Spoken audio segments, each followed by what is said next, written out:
Thank you for tuning in to the GSMC Sports Podcast presented by the GSMC Sports Network. I am your host, Nelson, here on this Monday afternoon. And yes, I'm back in school. Stinks, but it doesn't matter. We are going to... This might be, just for the record, this might be a little bit quicker of a podcast than the rest of the other podcasts that I've done, mainly because I have a class directly after the podcast this time, and I gotta commute, and commuting around here, especially with all this snow, it's not going to be easy. Don't mind me, I'm trying to adjust the light right now to see if I can make it brighter. No, I cannot, but okay. So, as we know, the NFL playoffs, the divisional round, all of the games happened over the weekend, so that's exactly what every single one of the top four segments is going to be. It's going to be talking about one game from each of the NFL playoff matchups, both NFC and AFC. So those are going to be the four segments. Which games I go over, Lamar and Josh Allen is going to be first. Then Washington and Detroit is going to be second. Then in the third segment, we do the Eagles against the Rams. And then in the fourth segment, we're doing the Chiefs against the Texans. There's also a special fifth segment, as always, so stay tuned for that. Before I begin, I would like to remind everybody that we love to hear what you guys have to say during the show, whether it's a hot take, a burning question, something you're dying to share. We're all ears. If you really want your comments and or question to get noticed, I recommend using Super Chat. You just click on the $ below the chat box. Or if that's not really your thing, then you can always use the link displayed below the ticker, GSMC Sports Podcast.net, and you can send your comments and or donations that way. Either or really helps the show. So, with that out of the way, let's get into this epic quarterback battle between Lamar Jackson and Josh Allen. So, the end result of this game was the Buffalo Bills beating the Ravens by 27-25. And this was a really good game. I was expecting a great quarterbacked game. I will say, however, that Lamar Jackson and company did end up making some mistakes that ultimately costed them this game. They were very turnover prone. In fact, the biggest story throughout the entirety of the divisional rounds, not just this game, but every single divisional round that was played, was which team can protect the ball more and which team can cause the most turnovers. And that, surprisingly, ultimately ended up being the deciding factor in who won in each of these games. Because in every single game, the Texans, I'll just bring up the teams. The Texans, the Lions, the Rams, and Baltimore. Every single one of those teams that lost over the weekend, they had more total yards of offense than the opposing team. Usually when you have more total yards, you tend to be putting the ball in the end zone a little bit more, but that was not the case for any of these games. Every single team that ended up winning did not get more yards than the losing team, meaning that the winning team was protecting the ball a little bit more, and they weren't getting as many turnovers as the team they were going up against. So keep in mind the turnovers, because that's going to be important in the next segment. But in this one, turnovers, they weren't as bad, but still, they were pretty bad coming in from Baltimore. So the game opened up great. I mean, Baltimore started off with a touchdown. Then the Bills answered that with a touchdown of their own because, of course, Josh Allen, and he's Josh Allen. There's really nothing that needs to be said about that. But then Baltimore threw its first interception, or Lamar Jackson, I should say, threw his first interception, and I believe it's his only interception on the day. Yep, it was his only interception. But he turned the ball over first. But luckily for him, the Bills couldn't do anything, and they had to punt. But then another turnover came in from Baltimore. This time, it was a fumble. Lamar Jackson, he was in the pocket, he got sacked, and ironically, it was Damar Hamlin who forced the fumble. Ironically enough, the guy that people were making fun of for not being good at football and was only recognized for essentially almost dying on the football field, he ended up forcing the fumble on Lamar Jackson, which is very interesting. But yeah, so he forced the fumble, which set up the Buffalo Bills at, I believe, their own 37. but and it only took them 24 yards to score the touchdown. So again, that was a really bad fumble coming in from Lamar Jackson that was later responded to by the Bills with a touchdown. Then the Baltimore Ravens, they came out and they took a long field goal, which they ended up making, thank the Lord. But then the Bills ended the quarter with another touchdown, and they ended the half with scoring a touchdown on a 9-play, 70-yard drive. Now, this is sort of where things get a little bit hectic, because it's like, usually going into this game, if you're if you're Josh Allen, all you really have to do is score on the opening drive because you end up getting the ball to start the next half, and you most likely win the game. But that's not what happened. He ended up punting, they ended up going 3 and out, and then Baltimore slowly started to get back into the game. They took a field goal, then the Bills had to punt again, and then the Ravens responded with a touchdown. And so at this point, the score was 19-21. And then to open up the fourth quarter, Buffalo took a field goal on a 10-play, 37-yard drive. That was set up by good field position. And then came the second fumble of the night from Lamar Jackson. Or actually, no, pardon me. It was not Lamar Jackson who fumbled it. I know exactly who it was. It was this guy right here. Mark Andrews, one of the top tight ends in the entire NFL. Wasn't playing like that this year though. Can't even lie. He ended up receiving the ball. He caught it in around midfield-ish. So at this point in time, there was I want to say about 5, maybe 6 minutes left in the game. So he caught the ball right in perfect position midfield, and then he fumbles it. This gives them the ball. This gives Buffalo the ball right back, and luckily for them, luckily for the Ravens, they were able to get a stop, and the Bills elected to take a field goal. Now, this is an 8-point game, meaning that you need a touchdown and you need to convert on that 2-point conversion in order to win, right? And that's exactly what Lamar Jackson does. Lamar Jackson drives down the field with less than a minute or something like that, because I believe it was around the 2 minutes where Baltimore had the ball, and scored the touchdown. This was, you could not have played it any better than how Lamar Jackson played it until the very end, where Mark Andrews sold the whole game. When I tell you he sold the whole game, I can't say single-handedly, because he tried catching the ball with both of his hands. He dropped the easiest end zone touchdown pass that you would have ever seen in any sort of championship game. It was wide open, it was uncontested, the ball hit him in both of his hands, and he dropped it.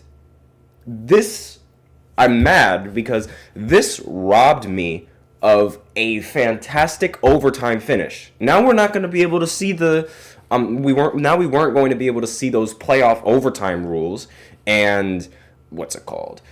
I don't know, Lamar Jackson and Josh Allen going at it in overtime. It literally could have been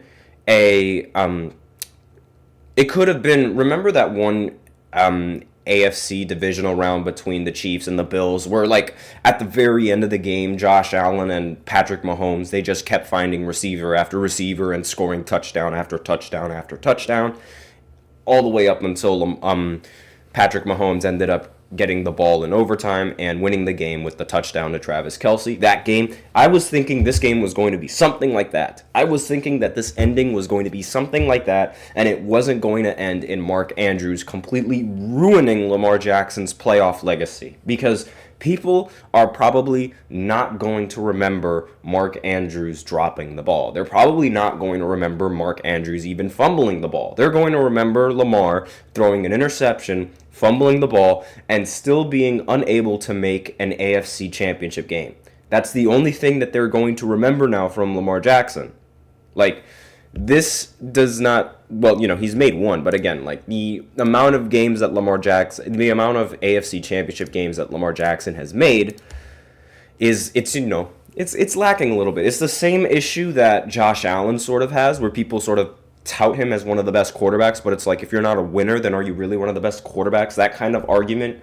But Lamar's is much worse because, for the most part, unlike Josh Allen, he has numerous games where he's played bad in the playoffs. He's had several games. And also against, ironically enough, they were also against the Bills. I remember when Lamar Jackson ended up throwing a 99-yard pick six. Maybe it was a 100-yard pick six, something like that.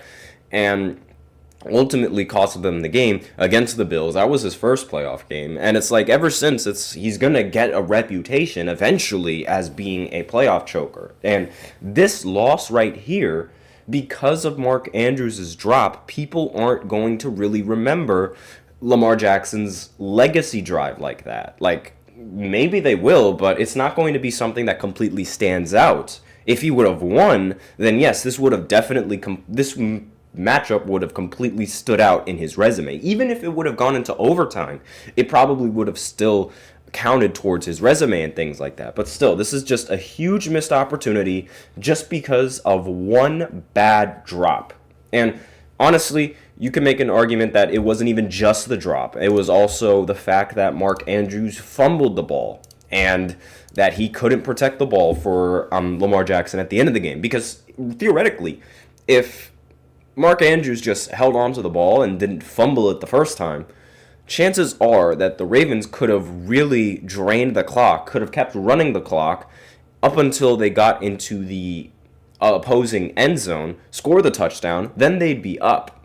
Like, they could have won the game like that. But, of course, things happen for a reason. And now we are set to see another legendary Josh Allen and Patrick Mahomes showdown in the postseason. But before I talk about that and stuff like that, we're going to go into the Commanders stunning Detroit in Detroit. I'll be right back after this short break. Be sure to stay tuned. I feel like I'm losing my mind. Is everybody in the world blind? Please, Lord, give me a sign, a sign. I feel like I'm losing my mind. Is everybody in the world blind? Please, Lord, give me a sign, a sign. I wanna be the greatest. Everybody on the fake shit. I look around and feel like everybody is the fakest. I make this every day and I'm impatient, hoping one day I blow up from the basement. Statement, the top is so vacant. I don't hear shit that I think is amazing. Waiting for my day when I'm playing sold out shows for 1,000 faces. Hey, give me that crown, get in my way and to be put down. It ain't your place, all this my town. If I want that shit, then I'll get it right now. I'm losing it, the noose it fits, I'm losing shit, a stupid myth. You choose to live or choose to dip, you choose to fight or lose your grip and lose a gift. Oh. I feel like I'm losing my mind. Is everybody in the world blind? Please, Lord, give me a sign, a sign. I feel like I'm losing my mind. Is everybody in the world blind? And we are back with the second segment of the GSMC Sports Podcast presented by the GSMC Sports Network. And in this second segment, we are going to talk about the Commanders and the Detroit Lions game. Before I begin, I would like to remind everybody that we love to hear what you guys have to say during the show, whether it's a hot take, whether it's a burning question, something you're dying to share. We're all ears. If you really want your comment and or question to get noticed, then I recommend using Super Chat. You just click on the $ below the chat box and you can send in your comments and or donations that way. Either or really helps the show. And if Super Chat's not really your thing, you can always use the link displayed below the ticker, gsmcpodcast.net, and send in your comments and donations that way. Either or really helps the show, makes it much more interactive between myself and you guys. So with that out of the way, let's get into this matchup. Now, I, for one, am completely shocked. I was expecting this game was going to be rather close, but I also didn't really, despite all of Detroit's injuries, they suffered from a lot of injuries, and Amik Robertson, he ended up getting hurt at one point, and let me see, who else got hurt? Penny Sewell got hurt. What else? What else? What else? What else? What else? Ifidu Melifonwu got worked. Brian Branch got hurt. Campbell got hurt. And I believe not Hutchinson. He did not get hurt. He was back in that game. But there were a lot of players on Detroit's defense that were injured and that were most likely going to be out in this game. Despite this, right? I still didn't really, I didn't think that the Lions were going to lose to this team. I genuinely did not think that whatsoever. And the biggest one that was like the most impactful was Aiden Hutchinson. Really, that was the most. I feel like one of the most important players for Detroit on the defensive side of the ball. So him not being there makes it makes things even more difficult. But still, I did not expect this outcome at all. And talk about the NFC North. I mean, the division. The NFC North, it was expected to be, and people thought it was at the moment, the toughest division in all of the NFL, right? Because the Green Bay Packers, they were the 3rd seed with 11 games. And the only weak link in there was Chicago. Or at least that's what everyone thought. But it's like none of the NFC North teams ended up winning a game. They ended up playing in the playoffs, but they did not win a game. The Packers lost, the Vikings lost, and now Detroit ended up losing. And to make matters worse, the quarterbacks on each of those teams only threw 2 touchdowns combined. Yes, I'm going to repeat that. The 3 NFC North quarterbacks, meaning they played 3 games combined for just 2 touchdown passes. It was absolutely disgusting. And Jared Goff, like as I said before and sort of alluded to with the turnovers, turned into Jared Goof in this game. Like that was really, I said that was like the defense was going to be a little bit of a problem for Detroit, as well as whether or not Jared Goff is going to be Jared Goff or if he's going to be Jared Goof. Here, he was Jared Goof. He ended the game while he did throw for 313 yards, he ended with 1 touchdown pass and 4 turnovers. Those 4 turnovers were costly. And just to add more insult to injury, Jordan Love, who played last week, he threw 3 interceptions. So he had 3 turnovers. And Sam Darnold, also played last week, had 2 turnovers. So this team...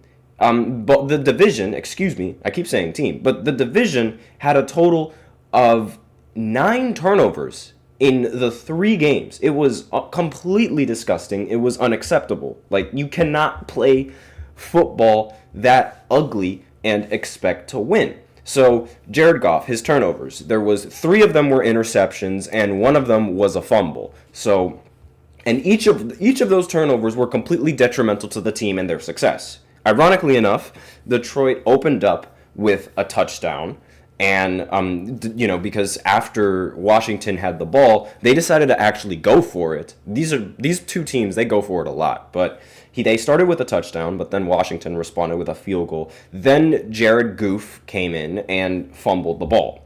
Then Washington responded with that fumble with a touchdown pass, and ultimately, the Lions responded with another touchdown. Actually, no, it was a touchdown run. Excuse me. They responded to that touchdown run with a touchdown of their own, Detroit. So they were up 14-10. Then Washington responded with another touchdown to make the score 17-14. Then Jared Goff came back, Jared Goof came back and threw a pick 6. Yeah. So the score is 24-14, but fear not, Jared Goff came back again and scored a touchdown on 3 plays. So there's that. But guess what? Washington responded to that touchdown with another touchdown of their own. And then Jared Goof came back once again and threw an interception just before the half ended. Again, absolutely gross football right at this moment. Gross. Then the Commanders, they punted the ball, which set up Detroit at the I believe the 9-yard line, where they then drove 91 yards down the field to score a touchdown and make the score 31-28. But guess what? Jaden Daniels was like, all right, no, you're Detroit. Sit down.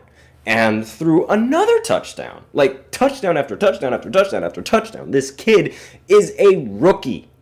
And he's leading he led the Commanders' offense to 45 points. Yes, he got help from his defense with a pick six, but I mean, touchdown after touchdown, responding to everything with just touchdowns. Like, he's not just making a case for being the best rookie quarterback, he's making a case for being one of the best quarterbacks in the league at this point. But again, responded to that with another touchdown, so the score is 38-28. But guess what happened? Jared Goff turned into Jared Goof again, and threw his final interception of the day, to which Washington responded with, you guessed it, another touchdown to essentially seal the win, because the score was 45-28 at that point. Then Detroit kicked a garbage time field goal, then Washington missed a field goal, and then Jared Goof decided to come back one more time just for everyone's laughs and threw his final interception. Pitiful game, absolutely disgusting. Just unbelievable stuff right there. Actually, not all of those interceptions were Jared Goof. I misspoke when I said that. One of those interceptions came in from Jameson Williams, you believe it or not. They were trying to run a trick play where he ended up being one of the players that passed the ball, and that interception really did cost them. Now, this was actually the interception that I was talking about after Washington scored a touchdown in the fourth quarter, so that's when it happened. So really, Jared Goof did not show up until the very end of the game, just for everyone to laugh. And this is the story with Jared Goff. This is the story with similar story with Sam Darnold too. It's like right now you don't know which quarterback you are going to get when Jared Goff steps on the field. You don't know if you're going to get Jared Goff, or you don't know if you're going to get Jared Goof, because he does tend to goof up a lot like he did in this game. Everyone else on the team, though, Jahmyr Gibbs played very well, 105 rushing yards for 2 touchdowns. Now, David Montgomery was very, very lackluster in this game, only rushing for 28 yards. Amon-Ra St. Brown was one of the most dominant receivers in this game, 137 receiving yards and 8 receptions. So he was great, but of course, Jaden Daniels just said, you know what, we're winning this game. And he threw 2 touchdowns, threw for 299 yards, almost 300, and also got help from Brian Robinson Jr., who ended up rushing for 2 touchdowns and rushing for 77 yards. Excuse me.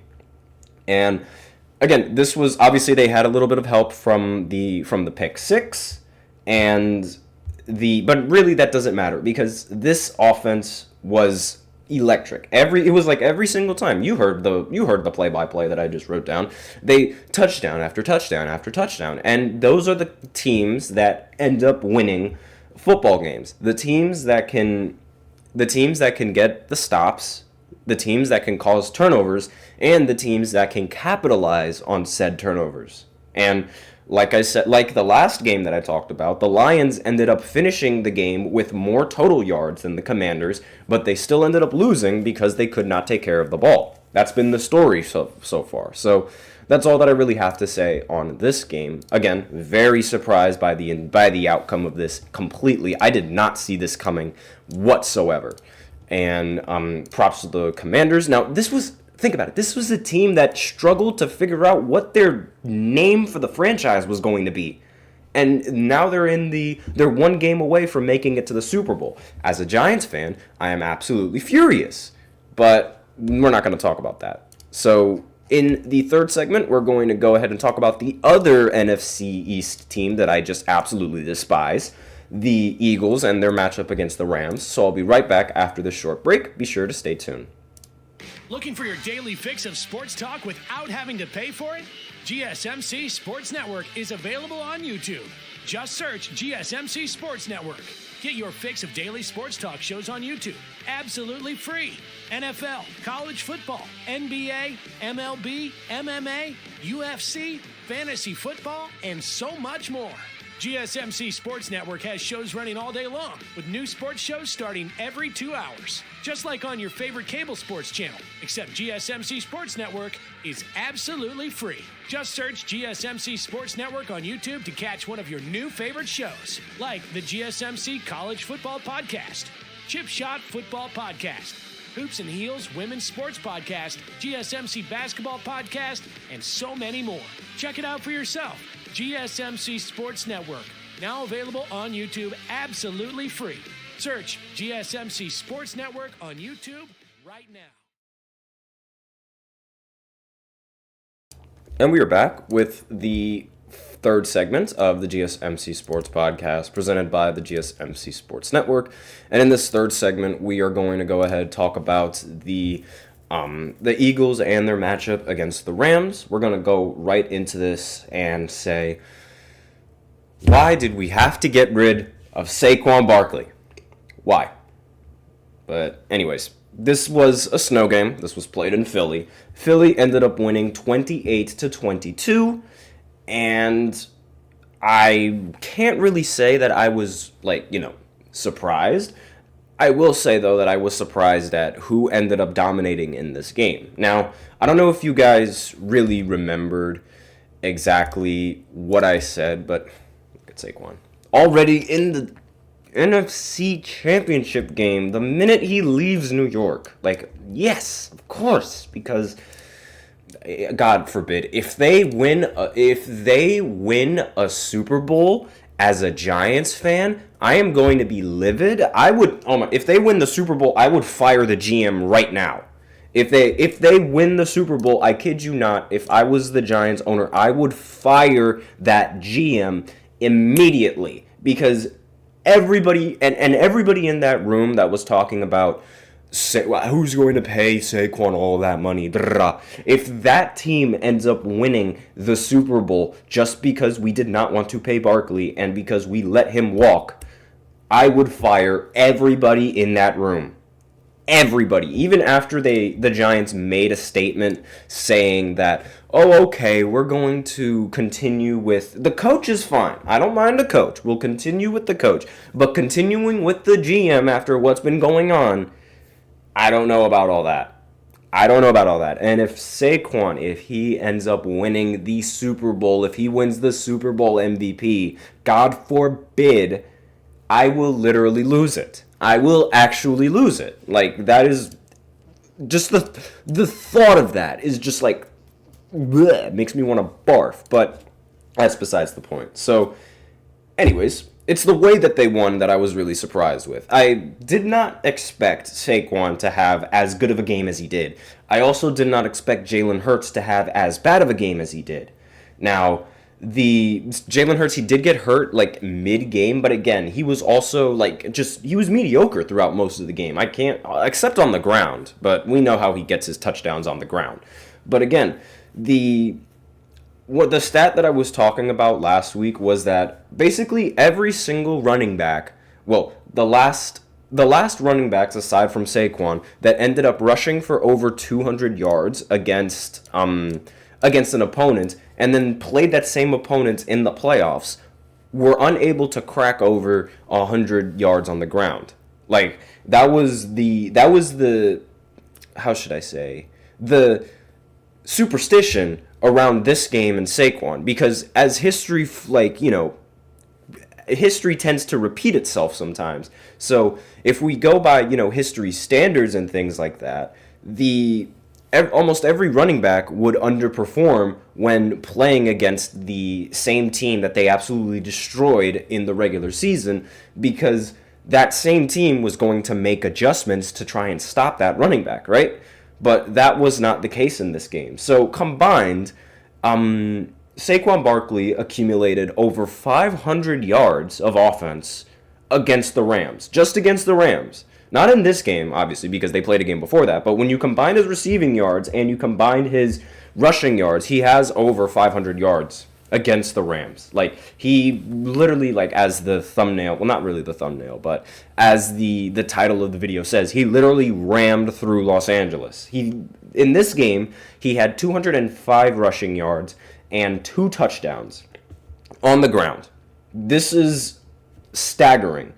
He had more rushing touchdowns, not rushing touchdowns. Well, yeah, he did. He had more rushing touchdowns than Jalen Hurts had passing touchdowns, and he also ended with more rushing touchdowns than Jalen Hurts had passing yards. No, rushing yards, excuse me. He had more rushing yards than Jalen Hurts had passing yards, which is usually very difficult to do, especially now in today's era where it's pass the ball, pass the ball, pass the ball, right? Back in the day, it was a lot easier to do that, but now in the modern and NFL days, it's not that easy to do that. Jalen Hurts was really good on the ground. He rushed in for 70 yards and 1 touchdown, so I'm not really, faulting Jalen Hurts' ground game. But that passing game, only passing for 128 yards. I think that for somebody as talented as Jalen Hurts is or was, that's very mediocre. Like, I think that's a very, and to Antonio Brown's credit, not Antonio Brown, to A.J. Brown's credit, excuse me, he was right. Like, the passing game on this Eagles team has been very lackluster. And it was nothing like what it was when they made the Super Bowl, where Jalen Hurts and the Eagles offense was just on, it seemed like they scored on every single drive with their passing game. And it really stinks because with receivers like Devontae Smith and A.J. Brown, you'd think that this team would have much more traction in the air, but they just could not in this game. And I will say, though, that A.J. Brown, he did get targeted several times, only caught 2 of them, but regardless, this passing game from the Eagles was very, very, very lackluster. They were extremely fortunate that Saquon Barkley is Saquon Barkley and rushed in for 205 yards, because without that, they wouldn't have won the game. Matthew Stafford threw for 324 yards, 2 touchdowns, completely outplaying Jalen Hurts, and also Kyren Williams ended up rushing in for 106 rushing yards. So again, the quarterback play, usually whenever the better quarterback is going to win a playoff game, but that wasn't the case that was not the case whatsoever. So the Eagles, they opened up with a touchdown, then the Rams opened up with another touchdown of their own, but they could not capitalize on the extra point, so the score was 7-6. Then both teams exchanged punts. Then the Eagles decided to score another touchdown thanks for the help of Saquon Barkley, because of course. And then the Rams responded to that with a field goal going into the... Wait a minute. Oh, no, never mind. It was the Eagles who did not convert on the extra point in the first touchdown that they had. Excuse me, I read that wrong. So the Rams were up 7-6. And then the Eagles took the lead, going up 13-7, scoring a touchdown. Then the Rams, they ended up taking a field goal to make the score 13-10. And then both teams exchanged punts and ended the half. Then they would continue to exchange punts. Then the Rams would take a field goal. Then the Eagles would also take a field goal. Then they would take a punt. Then the Eagles got a safety, which is absolutely disgusting. And ultimately, the Rams ended up getting the ball back. But guess what? The Rams decided to fumble the ball and give the ball back to the Eagles. But guess what? They were only able to drive 5 yards down the field. And they had to take a field goal. Fantastic stuff there. And then the Rams fumbled the ball again, giving Philly another opportunity to score. But guess what? Philly still could not put the ball in the end zone, and they took a field goal. Then the Rams punted after gaining 0 yards. But fear not, Saquon Barkley is here and decided to run all the way down the field for a touchdown and essentially win the game. But it wasn't over just yet. The Rams ended up scoring 22-20 and ended up scoring another touchdown, and then made the score 22-28. Then the Eagles went 3 and out, and the Rams had a chance to win. They had it, but then they lost it. They ended up getting the ball turned over on downs and thus ending the game. Simply put, if it wasn't for Saquon in this game, then the Eagles would have lost. And simply put, if Jalen Hurts played better in this game, then they probably would have won by a lot more. Because this is a very lackluster offense. Jalen Hurts has been very meh the entirety of this season. I don't know what's up with him, but he has not been the same not really playoff demon, I can say, but he has not really been the same quarterback that he was when he took the Eagles to the Super Bowl. He has not been that same quarterback. I don't know what exactly is going on over there. Maybe it's their coach. I don't know what it is. You Eagles fans, let me know. I have no idea what the issue is, but Jalen Hurts was very, very pitiful. And I don't make fun of Jalen Hurts being bad all that often because I genuinely don't think he's a bad quarterback. Dak is a completely different story. Don't even get me started with Dak. But Jalen Hurts, I can't really say that. I mean, the way I see it, he's a way better Daniel Jones with a way better team. Might be disrespectful, but again, I'm a Giants fan and they're the Eagles. I don't like them. But that's really all that I have in this game. And Saquon, I miss you. The Giants, I swear to God, if you do not fire every GM in that room, if the Eagles win a championship, I'm going to start a riot. But that's all just jokes. Regardless, that's all that we have in this third segment. I mean, really, the biggest issue from these games is that I don't know who to root for. I don't know whether to root for the Eagles or the Commanders, because both of those teams are very yucky to me.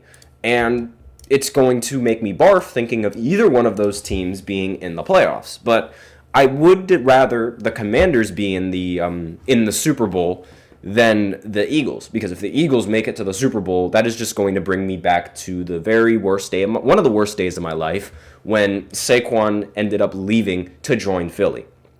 Granted, it wasn't his fault. The Giants didn't offer him anything, but that's just besides the point. We're going to go ahead and go into the break and then go into the fourth segment where I talk about the Chiefs game and basically why everyone was complaining about the Chiefs and their win. So I'll be right back after the short break. Be sure to stay tuned.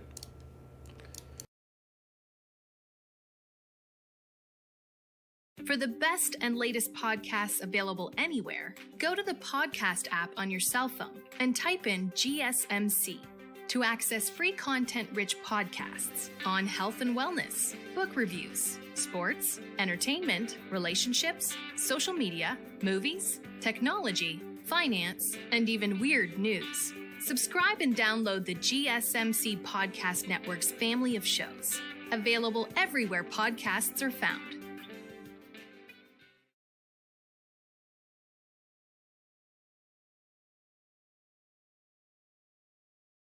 And we are back with the fourth segment of the GSMC Sports Podcast presented by the GSMC Sports Network. And in this fourth segment, we are going to talk about the Chiefs beating the Houston Texans. And you'll notice I say with some help. That was because that there was some questionable things that were going on in this game.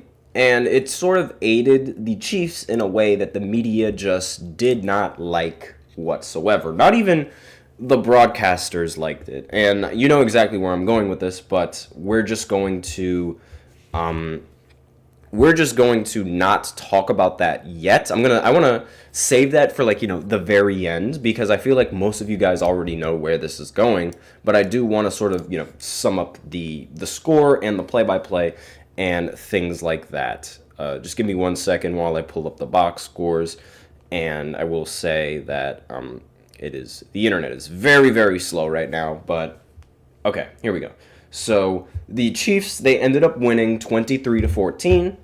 They, again, similar to every other game that we talked about, the Texans ended the game with more total yards on offense, but they still ended up losing because they could not retain the ball.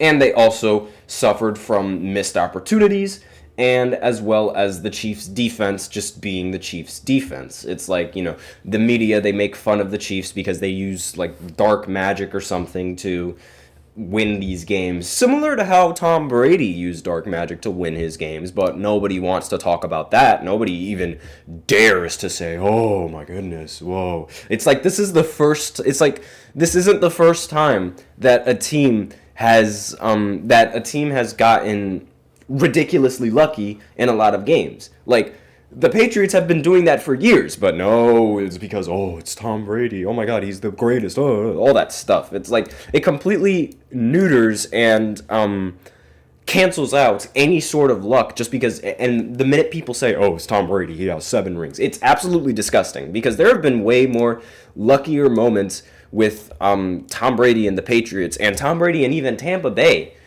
than what the Chiefs are doing right now.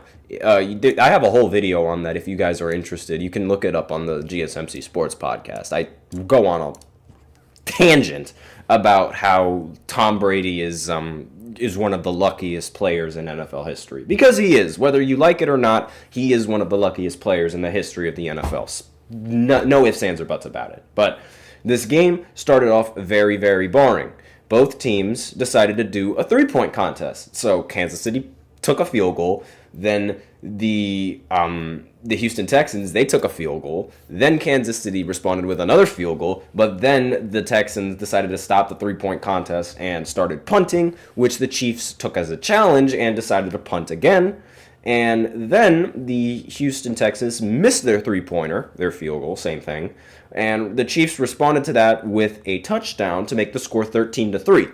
But guess what? Houston was not backing down from the 3-point contest. They decided to take another field goal and make the score 6-13 to end the half. To open up the third quarter, however, they basically used up the entire clock to score a touchdown. It took them 10 minutes to go down the field and score a touchdown and to make the score 12-13. So they were basically one score away from winning the game. But Patrick Mahomes said, nope, I am the greatest quarterback ever. I win playoff games, you don't. And decided to score another touchdown to make the score 20-12 in favor of Kansas City. Then the Texans, they turned the ball over on downs, but fret not, the Chiefs had to punt. But unfortunately, Houston had to punt once again. Then Kansas City took a field goal to basically make the game almost impossible to win. Almost impossible. And then the Texans, they ended up getting their field goal blocked. And to make matters even worse, the Texans ended up ending the game, well, really not ending the game with a safety because the game was basically over. So the Chiefs basically took the safety just so that way they could ensure that the Texans have absolutely no time to be able to score a touchdown, convert the 2, and recover the onside kick, score another touchdown, or take a field goal, that kind of thing. So it was a clock management move. That's sort of why it ended the way that it did on a safety. And so onto the issue about this game that a lot of fans had, the referees. Like this has been a common thing for like the entirety of the season. The NFL referees, for whatever reason, I mean we know exactly why, but they cater to, well, it seems like they cater, excuse me, I gotta make sure I use the right vocabulary. It seems like they are catering to Patrick Mahomes in a lot of situations and on a lot of calls. Now, why do I say this? I say this because even the NFL review booth and the broadcasters could not understand why the refs were throwing so many flags. The first questionable flag came on a pass interference that Patrick Mahomes ended up overthrowing Travis Kelce, right? So he got hit after he threw the ball. But this wasn't a really bad hit. It wasn't a helmet-to-helmet hit. It wasn't like he may or may not have used way too much force. It looked like a solid tackle, right? Because, again, this is a physical sport. You got to get to the quarterback. You got to be able to tackle the quarterback and things like that. But on what seemed to be, a regular pass attempt and a regular tackle, ended up being called a roughing the passer. And that ultimately costed the Texans a couple of yards where the Chiefs ended up scoring off of it. So that was questionable call number 1. The second questionable call was when Patrick Mahomes was running, and obviously when you are a quarterback and you're scrambling and you end up going past the line of scrimmage, more often than not, you're going to be considered as a running back on the play. Like, you're going to be considered a runner, and you might get hit really, really hard. And So when he was running, he took I don't want to say a preemptive slide, but he was trying to get on the ground. And as he was trying to get on the ground, like, he tried to get on the ground exactly when the opponents ended up trying to tackle him, right? So naturally, because there were two Houston Texans that were trying to go for the tackle, naturally the refs were going to throw the flag there because it was Patrick Mahomes. He was trying to get to the ground.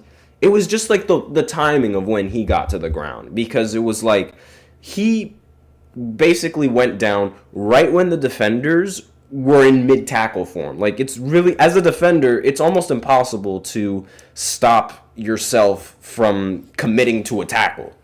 And especially when the runner hasn't, like, shown that he was going to slide already, right? It was something that was very, very difficult to do, and it is very difficult to do as a defender. And even then, the Texas defenders, they did not hit Patrick Mahomes all that hard. It wasn't a helmet-to-helmet, and they barely grazed him, and it was still called a unnecessary roughness on the defense. Now, even the broadcasters and the review booth, they were all questioning this call. They had no idea. They did not know why there was even a flag thrown on either of the plays that I just mentioned. And this has sort of been the trend for the Kansas City Chiefs. For whatever reason it may be, every time Patrick Mahomes plays a game, they tend to get, quote-unquote, bailed out. And that's been the trend for this entire season. That's how it worked. That's how it's been. And it was incredibly jarring in this game, especially because this is a playoff game. And the timing of these calls and these flags drastically changed the outcome of the game. Because, again, the first flag that I was talking about was on a 3rd and long. And it was on a throw where Patrick Mahomes completely airmailed it. He overthrew Travis Kelce very badly. It's something that you do not expect Patrick Mahomes to do. And you can make the argument it was because he got hit, but regardless, it wasn't a hit that was worthy of a pass interference, but it was still thrown anyway. Which is why a lot of people, they speculate if it was any other quarterback, then they wouldn't have gotten the flag, and it would have been a 4th down, and they would have had to punt it. But because it was a 3rd and long, this ultimately ended up working out in the Chiefs' favor, getting them the 1st down, and they scored off of that in the end. This is a game-changing play.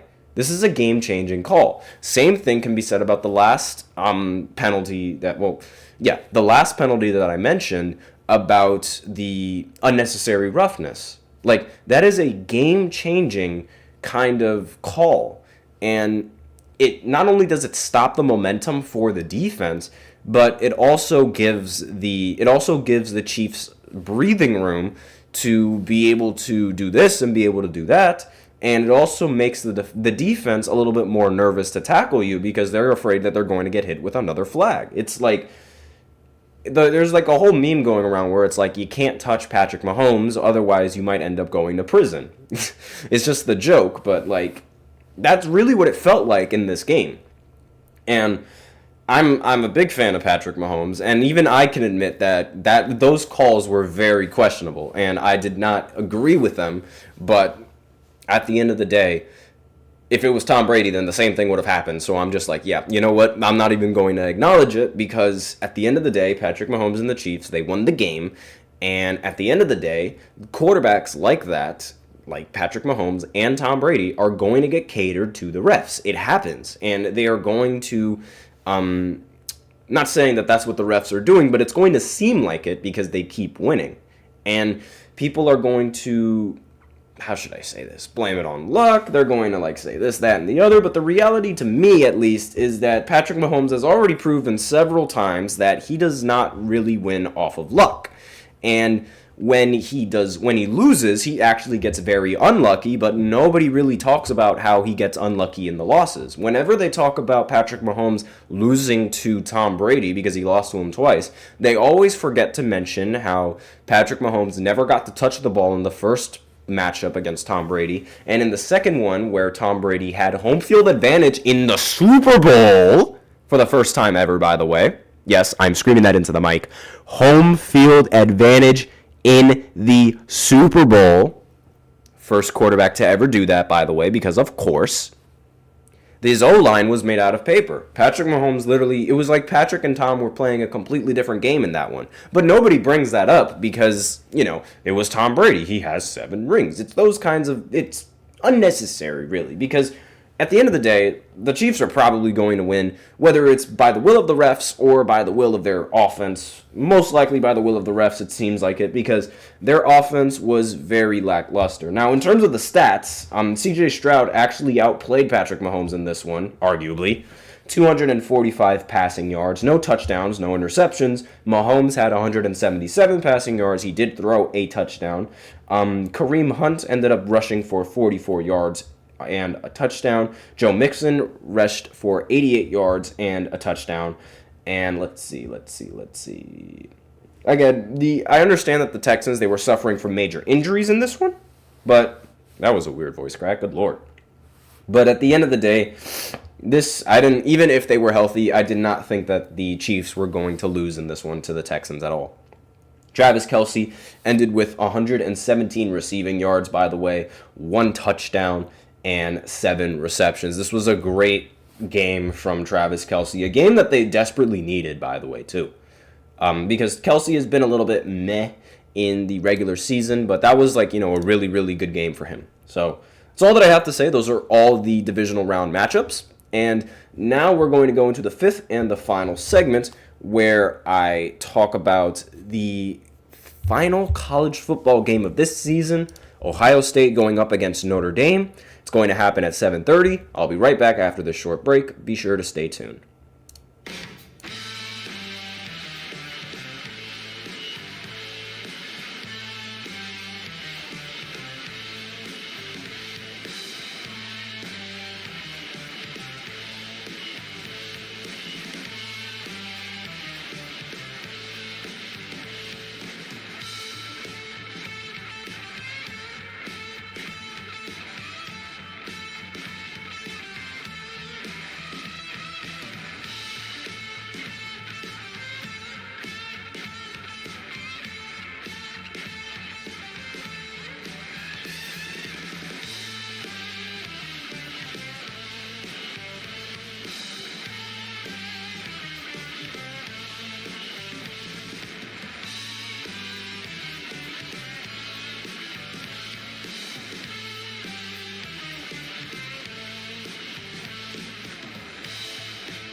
And we are back with the 5th segment of the GSMC Sports Podcast presented by the GSMC Sports Network. And that is not the name of the 5th segment, so I'm going to go ahead and quickly change that real quick, because in this 5th segment, we are going to talk about Ohio State going up against Notre Dame in the final college football playoff game. That is, and the final game of the season, now that I think about it, because I completely forgot that this is the final game of the season. But this is going to be a great game. This matchup between these two teams. I don't think anyone expected Notre Dame to make it all the way to the, I don't think they expected them to make it all the way to the college football playoff finals. I don't think anybody expected Notre Dame to make it. And after Ohio State ended up losing to Michigan, a lot of people were definitely doubting on whether they could make it as well.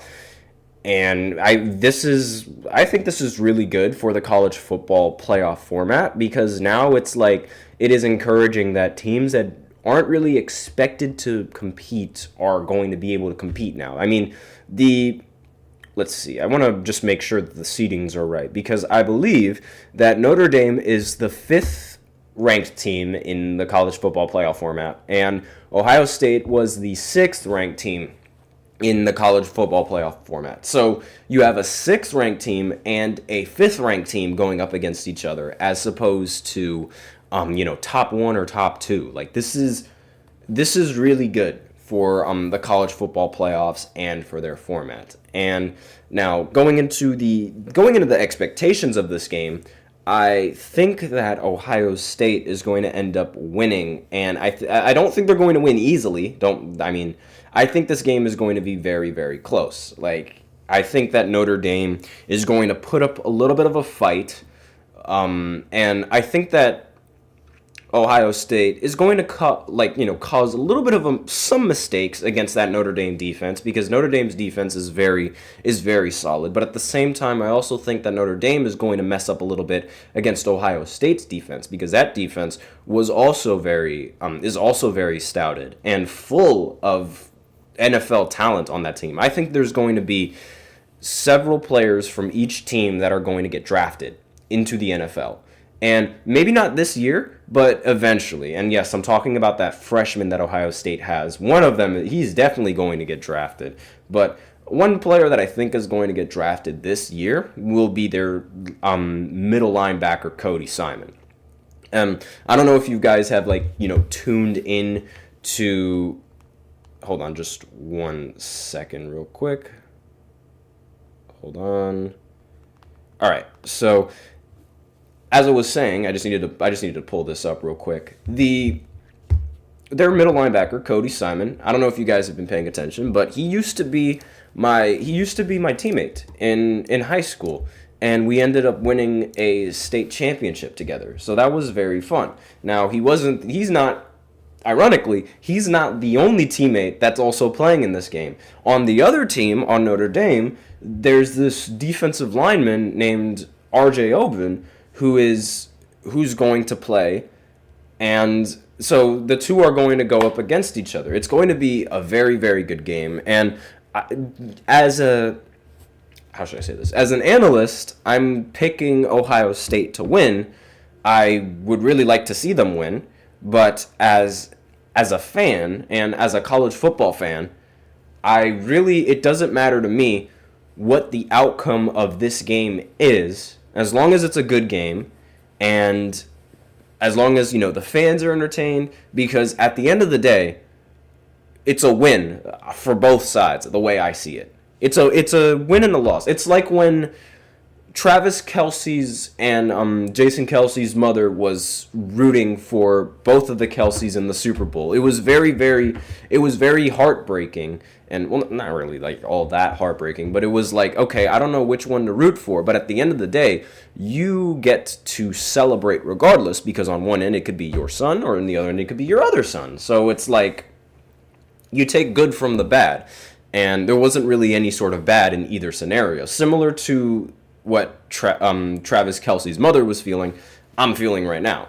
with this Ohio State and Notre Dame matchup. Because if Ohio State does not win, then that's cool, because one of my former teammates has an NCAA championship ring. And chances are that Cody Simon is probably going to get drafted anyway, just based off of how he's been playing. And again, if Ohio State wins, then the same thing applies. Then Cody Simon, he ends up getting his championship, and JioSaavn, unfortunately, won't get his championship. But still, at least there's going to be at least one of my friends that is going to win a championship in this game, and that's really the biggest win that I think anyone can ask for. But that's just my opinion. Obviously, as an analyst, I'm going to go and say that I think Ohio State, they just have the much better roster. And I think that, combined with their roster and combined with how their defense has been playing in these playoff games, I think they have a really good chance of winning. Obviously, this is college football, a sport where absolutely anything and everything can happen. So what I say is not guaranteed, but I think it's a very good chance. But again, let me know in the comments who you guys think is going to win in this one. Who do you have going into this matchup, as well as who do you have going to the Super Bowl now that these divisional rounds games have been cleared up? So that's all that I have in this final segment. That's it for the show. Thank you so much for tuning in to the GSMC Sports Podcast presented by the GSMC Sports Network. Your support means a lot to us, so remember to subscribe to the show, leave a positive review. It really does make a difference. We also invite you to follow us on Facebook, Twitter, TikTok, and Instagram for more content and updates.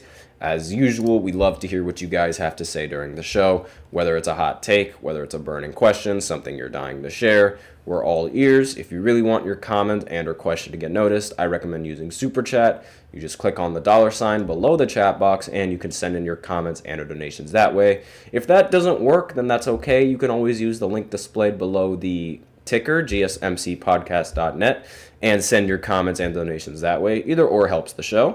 But that's all that I have on this segment for today. Thank you so much for tuning in, everyone. I am your host, Nelson, and as always, take care.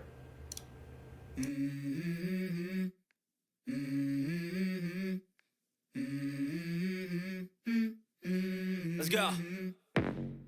I wake up to a little bit of drool on my pillow, feel like it's gonna be a bad day. Yeah, I'm tired of shit, and the coffee ain't hit yet, damn, ain't that great.